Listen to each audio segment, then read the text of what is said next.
Saan ka man naroroon, mahal ko. Mananatili kang buhay sa aking puso. Ramdam kita sa bawat sandali. Dahil buhay na buhay ka sa himig ng pag-ibig. Himig ng pag-ibig. I need your love, you brighten up my day. Isang himig na maging gabay sa mga taong wagas na nagmamahalan. Duyan ng malabahagharing pag-ibig na hihili sa puso at pakiramdam. Himig ng pag-ibig. Isang dula na kung saan iikot ang iba't ibang kwento na inyong mapapakinggan mula Lunes hanggang Sabado. Sa pluma at direksyon ni Luvimin Aquino. Dito sa Lovelet Artist and Talent Center Drama Productions, handog sa inyo ng #1 and most trusted radio network in the country, Bumbo Radio Philippines. Basta Radio. Bumbo.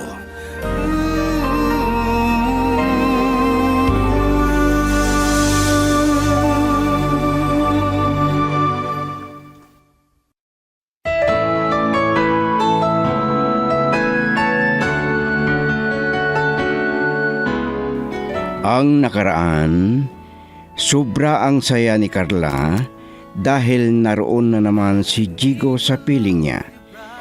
Pero biglang nagbago ang nararamdaman nang tumawag si Millie sa asawa at narinig ang kanilang pagpapaalaman.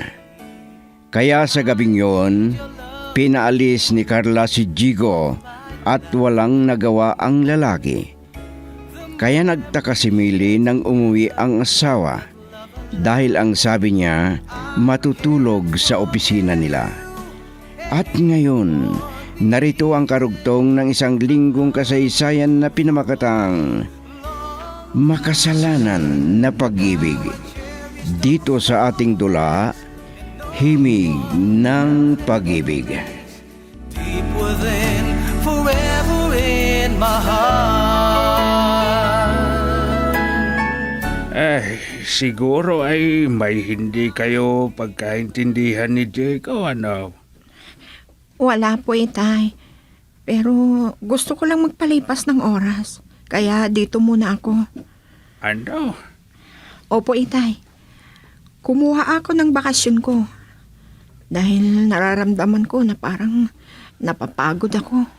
Ay, magtapat ka nga sa akin. May problema ka ba? Tay, walang tao na walang problema. Si Diego ba? Wala po. Huwag ka nang magkaila, anak. Ay, kahit kontra ako sa relasyon ninyo, alam ko, wala akong magagawa. Hindi ko kayo pwedeng pigilan. Alam ko na sobra ang pagmamahal mo kay Diego. Kahit alam mo na may asawa siya, na hindi mo masusolo ang panahon at pagmamahal niya. Alam ko yan, tay. Pero may kasalanan ako. Ang damdamin ko. Na marami namang iba dyan. Pero yung may pananagutan pa. At hindi malaya ang nakadamahan ko ng ganitong pagmamahal. Naiintindihan kita. Pero gusto mo bang maging kabit kailanman? Ang makikihati sa pagmamahal ng isang lalaki? Hindi, tay. Pero anong magagawa ko? Yun naman pala. Maganda ka at bata ka pa, anak. Madaling sabihin ng makipaghiwalay ako, itay. Pero ang hirap gawin. Dahil napag-aralan ko ng mahalin si Diego. Katumbas siya ng buhay ko, ang pag-ibig na yan, Itay. At mamamatay ako kung mawawala siya sa buhay ko. Pero alam mo na mali yung pagmamahal na yan. Lumalangoy ka sa kasalanan. Kayong dalawa. Itay, Hindi pa huli ang lahat. Pwede mo pang itama yan, anak. Mag-isip kang mabuti. Paano na lang kung malaman ng asawa niya? tama na, Itay. Ang sabi ko, pumunta ako rito na magpalipas ng oras at magpahinga ang isipan ko. Pero, sermo naman ang ginagawa ninyo. Huwag ka sanang magalit. Gusto lang kitang pagsabihan. At makaiwas ka na dyan sa pagkakasala mo. Ang sinasabi ko ay para sa kabutihan mo. At nagmamalasakit lang ako bilang ama mo.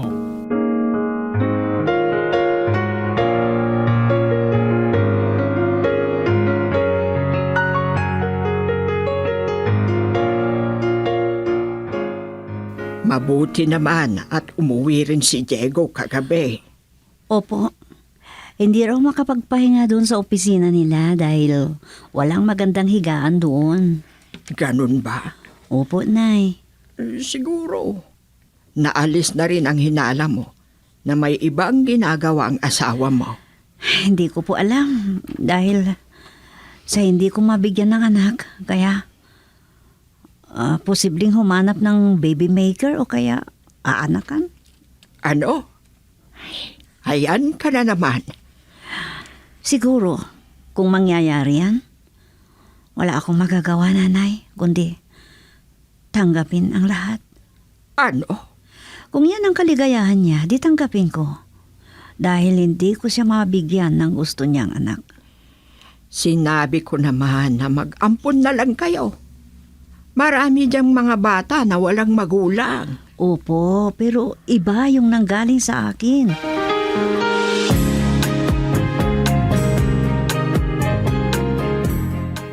Umuwi pala si Carla, Mang Teban. Oo, magbabakasyon siya. Mabuti naman po. Pwede ko ba siyang makausap, Mang Teban? Gusto ko sana siyang makausap dahil ang tagal na hindi ko nakausap si Carla. Hindi ko malapitan pag nandyan si Diego. Ayaw ko kasi na ako ang maging dahilan ng pag-aaway nila. Ay, alam mo, iho, gusto ko na rin na maghiwalay sila dahil mali ang relasyon nila. Pero parang hindi ko na maalis ang anak ko sa piling ni Diego. Talagang ganyan, Mang Teban. Naging bingi ang isang tao na sobrang pagmamahal. At tama kayo. At kahit anong sabihin nyo, hindi niya kayo pakikinggan. Ay, ayaw ko naman na manatili nalalangoy ang anak ko sa kasalanan. Sana maisip na rin niya na kahit anong gawin niya ay hindi niya masusulo ang pag-ibig ni Diego. Totoo yung sinasabi ninyo, Mang Teban. Ay, kung bakit naman kasi marami naman diyang iba. Bakit si Diego pa ang minahal niya? Girl, I need you. I need your love.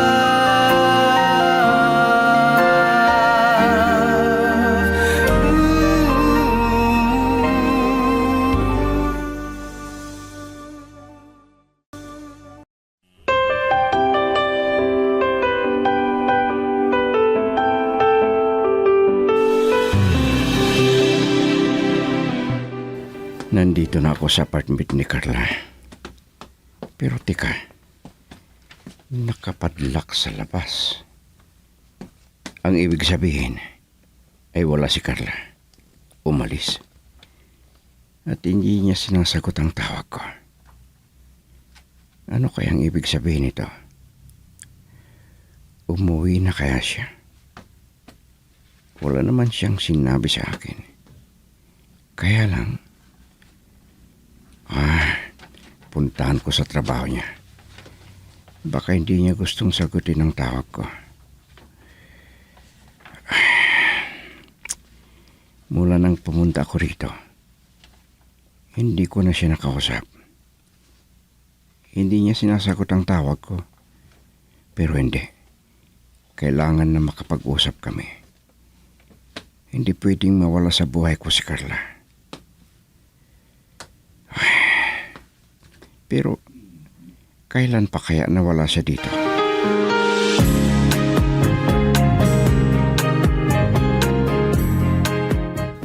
Kumusta na kayo ni Diego, anak? Tuwing hapon ay maaga siyang umuwi. Mabuti naman, Nay. Dati, sinasabi na mag-overtime o matulog sa opisina. Pero, hindi naman natulog. Kaya maaga na siyang umuwi maghapon. Mabuti kung ganon. Pero, may napansin ako sa kanya, Nanay. Ano naman yun? Ang tahitahimik. Pagkatapos namin kumain, papasok agad sa kwarto at matulog na. Ganon ba? Kahit gusto ko pa siyang kausapin, sinasabi niya na pagod siya sa trabaho. Kaya ayun, matulog ka agad. Napagod ba talaga si Diego? Siguro. Sige. Magpasalamat ka at hindi na ginagabi at maaga na siyang umuwi dito.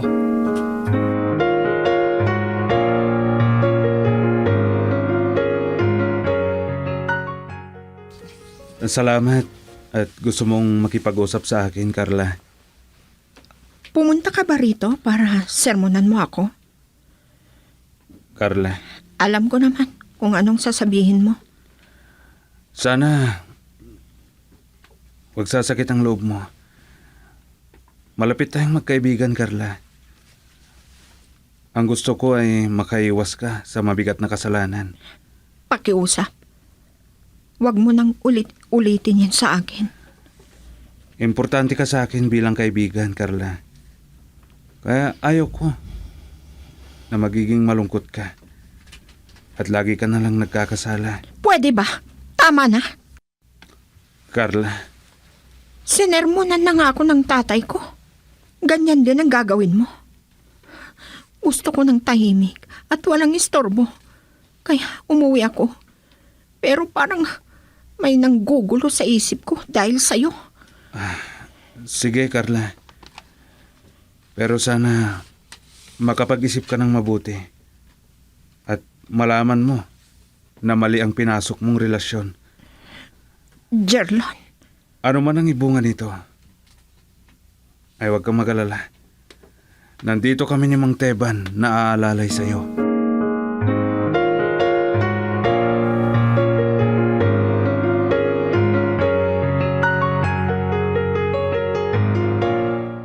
may humintong sasakyan sa tapat. Sinundan ba ako ni Diego? Nalaman na kaya niya na wala ako doon sa apartment ko at nagpaalam ako sa trabaho ko. Ano ang gagawin ko?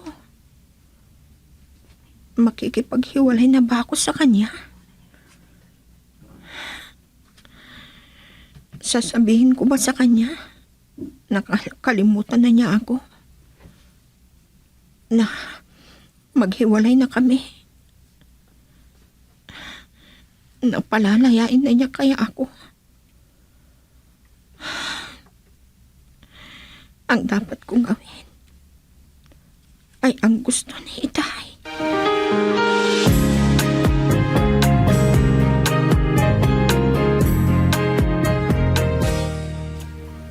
Pwede ko bang kausapin si Carla, Mang Tiban?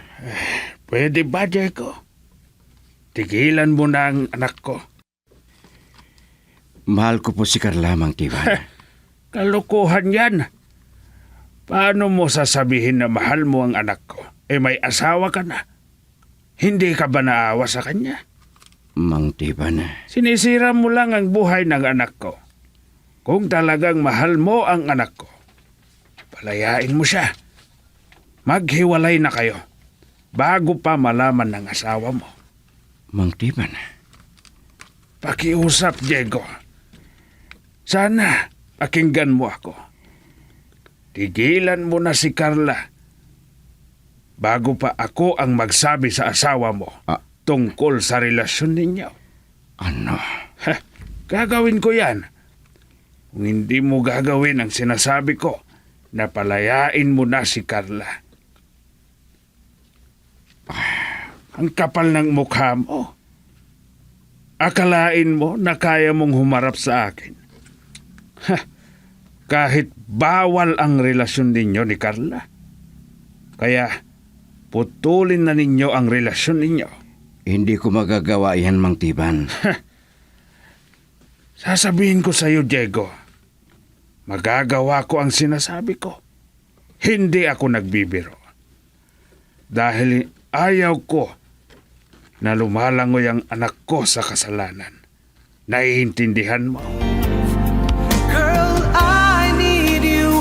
I need your love.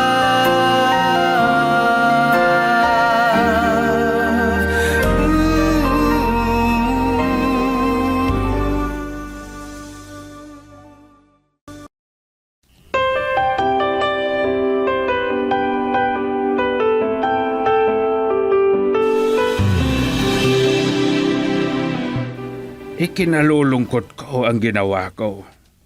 Pero ito ang isipin mo, anak. Alam ko na maiintindihan mo rin. Walang magulang na gustong lumubog sa masama ang anak niya. Ang kapal ng mukha niya. Kaya niya pang humarap sa akin kahit alam niya na pareho kayong may kasalanan. Itay, Anak. Hindi ka naman napano at hindi ka naman namatay na hindi humarap kay Diego. Kung kaya mong hindi humarap ng isang araw, 2 o 1 linggo o 1 buwan hanggang 1 taon at hindi mo na siya makikita, itay, hindi ako naniniwala na kung hindi kayo magkita, ay sapat na para ikamatay mo. Kalokohan yan. Ang isipin mo, kabit ka. Nakikihati ka lang. Hindi mo masusolo ang pagmamahal niya. Huwag kang umiyak. Hindi mo dapat iyakan ang makasalanan na pag-ibig ninyo. Dahil wala kang magandang kinabukasan na makakamit. Pero hanggang buhay na magkakasala ka. itay, Ulitin ko, anak. Ang sinasabi ko sa iyo ay para sa kabutihan mo. At isipin mo sana, may pinag-aralan ka. Pero ano ang ginawa mo? Pero hindi pa huli ang lahat. Simulan mong magbago. Alam ko na makakahanap ka ng lalaking mas bagay sa pagmamahal mo.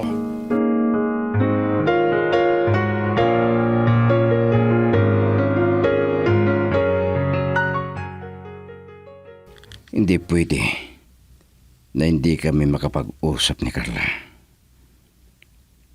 Hindi ko kaya na mawala siya sa buhay ko. Dito. Hindi ako lalayo dito sa lugar nila. Lalo yan sa bahay nila. Dito ay makita ko kung lalabas siya. Kahit anong mangyari, kailangan na mag-usap kami. May huminto na motorsiklo sa tapat nila.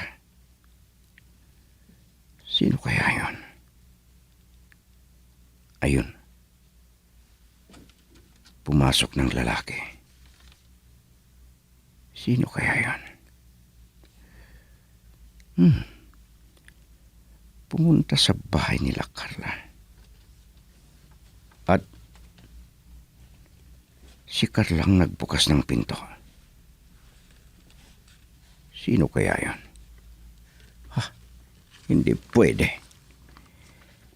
Kahit anong mangyari, hindi ako papayag na may ibang magmamay-ari kay Carla.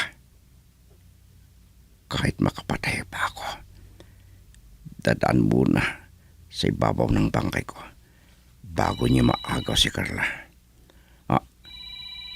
Ang cellphone ko. Si Millie ang tumatawag. Hello? Hello? Nasaan ka? Di ba sinabi ko na papasok ako sa trabaho? Paano sabihin mong pumasok ka? Tumawag ako doon, sinabi nila wala ka naman. Bakit? Chine-check up mo ako? Hindi. Tinawagan lang kita para sabihin na dadaan ako dyan sa opisina nyo bago ako pumunta ng mall. Ha? Malapit yung mall dyan sa opisina ninyo. Kaya pasensya ka na kung hindi mo nagustuhan ang ginawa ko. Hindi yan. Ako ang dapat humingi ng pasensya. Pero biglaan kasi ang breakfast meeting ko. Kaya hindi ko na nasabi sa'yo. Okay lang. Sige na. Gawin mo na ang trabaho mo. Bye. Bye. Aalis na ako dito. Baka kung ano pang magagawa ko. Hindi ko nagustuhan ang nasaksihan ko. Kung ako, di nila papasukin. Pero kung iba, mismong si Carla pa ang nagbukas. Hindi pwede ito. Hindi.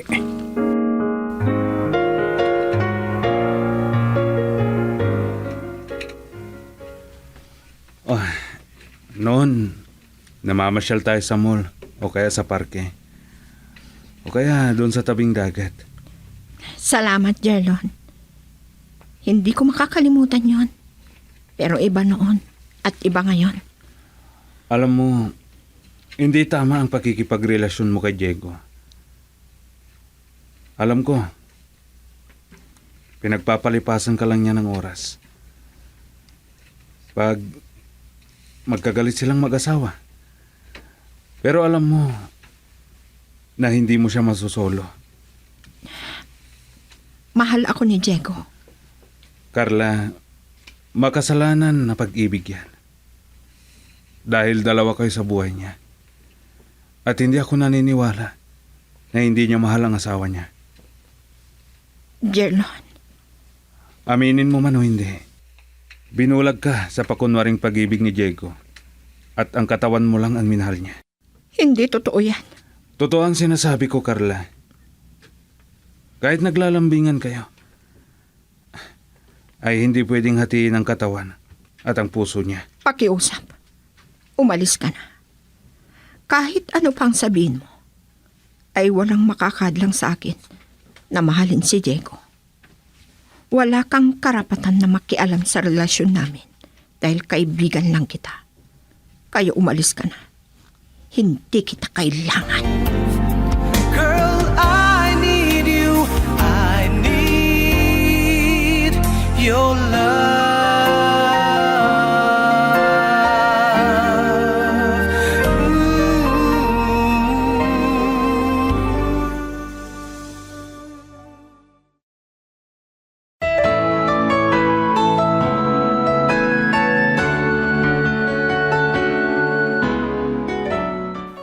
Ano pa ang mga susunod na mangyayari? Mga kaibigan, pakinggan bukas ang pagpapatuloy ng isang linggong kasaysayan na pinamagatang Makasalanan na Pag-ibig. Dito sa ating dula, Himig ng Pag-ibig. Isinulat at direksyon ni Lubimin Aquino Sr. Produksyon, supervisyon, Leti Astudillo Aquino. Handog sa inyo ng number 1 and most trusted radio network in the country, Bumbo Radio Philippines. Basta Radio Bumbo. Those moments and no something